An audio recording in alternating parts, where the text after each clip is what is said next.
बहुत समय पहले की बात है। एक नदी के किनारे एक छोटा सा शांत गांव था। उसी गांव में एक घमंडी चुड़ैल का आतंक छाया हुआ था, जो कि दिखने में बहुत ही डरावनी थी। सूरज ढलते ही गांव के लोग घरों में बंद हो जाते थे। गांव के बड़े बुजुर्गों का कहना था कि वह चुड़ैल रात में अंधेरे का फायदा उठाकर लोगों को तंग करती है। एक बार गांव का एक चरवाहा अपनी बकरियां और भेड़ों का झुंड खरीदने के लिए पास के दूसरे गांव में गया। वहां खरीदारी में उसे इतना समय लग गया कि लौटते लौटते रात हो गई।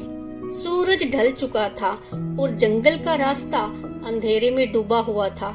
जब वह अपने नए खरीदे हुए जानवरों के साथ लौट रहा था, तभी चुड़ैल ने उसे देख लिया। वो झाड़ियों के पीछे से उसे घूरने लगी और अपनी कुटिल मुस्कुराहट के साथ बोली, वाह, आज तो मेरी दावत है। ताजे और मोटे जानवरों का मांस खाकर मैं अपनी हफ्तों की भूख मिटा लूंगी। चुड़ैल ने चरवाहे को तंग करने की ठान ली। वो कभी उसके ऊपर पत्थर फेंकती तो कभी डरावनी आवाजें निकालती। चरवाहा इन हरकतों से घबरा गया और समझ नहीं पा रहा था कि यह सब किसकी शरारत है। लेकिन धीरे धीरे उसे एहसास हुआ कि यह चुड़ैल का ही काम हो सकता है। उसने डरते हुए सोचा, अगर मैंने विरोध किया तो ये चुड़ैल मेरी जान ले लेगी। मुझे किसी तरह से अपने गांव पहुंचना होगा। अगर जान बच गई तो बकरियां फिर से खरीद सकता हूँ। इसी बीच चुड़ैल ने उसकी कई भेड़ और बकरियों को चुरा लिया। चरवाहा ये सब देख रहा था, लेकिन डर के मारे कुछ बोलने की हिम्मत नहीं कर पा रहा था। जैसे तैसे जब वह गांव पहुंचा तो उसके पास केवल एक ही बकरी बची।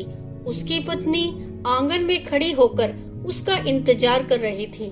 जब उसने देखा कि उसके पास सिर्फ एक बकरी बची है, तो वह सब समझ गई।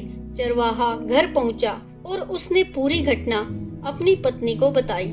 दोनों ने भगवान का धन्यवाद किया कि उसकी जान बच गई, भले ही जानवरों का नुकसान हुआ। इस घटना के बाद गांव में चुड़ैल का डर और भी बढ़ गया।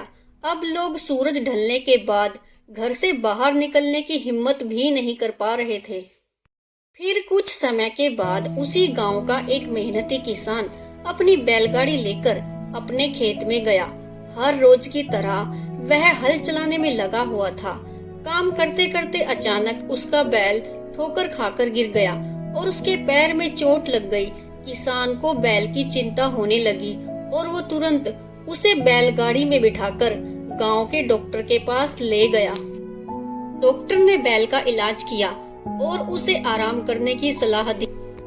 लेकिन डॉक्टर के पास जाने और इलाज करवाने में उसे काफी समय लग गया।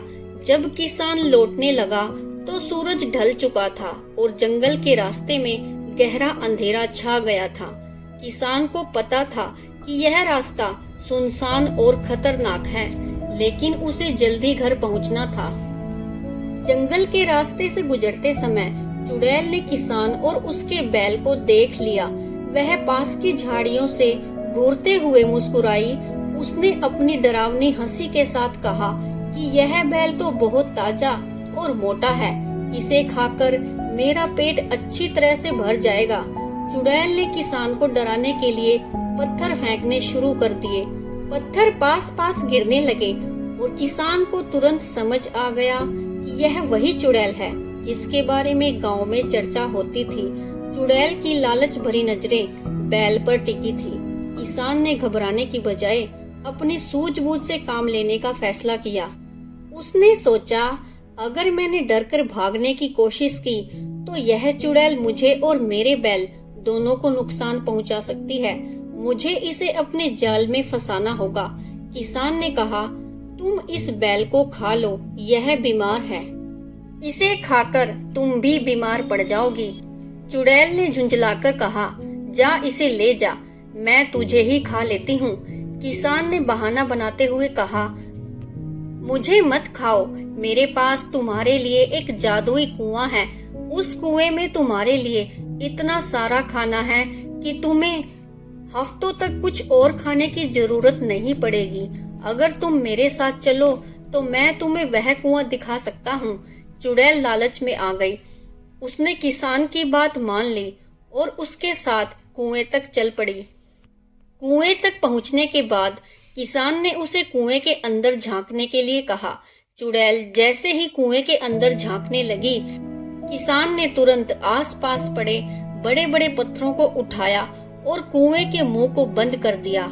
चुड़ैल कुएं के अंदर फंस गई और गुस्से में चिल्लाने लगी। उसने बाहर निकलने की बहुत कोशिश की, लेकिन किसान ने पत्थर इतनी मजबूती से रखे थे कि वह बाहर नहीं आ सकी। किसान ने गांव पहुंचकर सारी घटना गांव वालों को बताई। गांव के लोग उसकी हिम्मत और सूझबूझ की तारीफ करने लगे। उन्होंने मिलकर उस कुएं को और मजबूत बना दिया ताकि चुड़ैल फिर कभी बाहर न आ सके। इसके बाद फिर कभी गांव में चुड़ैल का आतंक नहीं छाया। गांव के लोग बिना डर के अपने काम करने लगे और सूरज ढलने के बाद भी बाहर निकलने की हिम्मत करने लगे थे। इस कहानी से हमें यह सीख मिलती है कि डर के सामने घुटने टेकने की बजाय हिम्मत और चतुराई से काम लेना चाहिए। कठिन परिस्थितियों में धैर्य और सूझबूझ से ही समाधान निकलता है। Thanks for watching.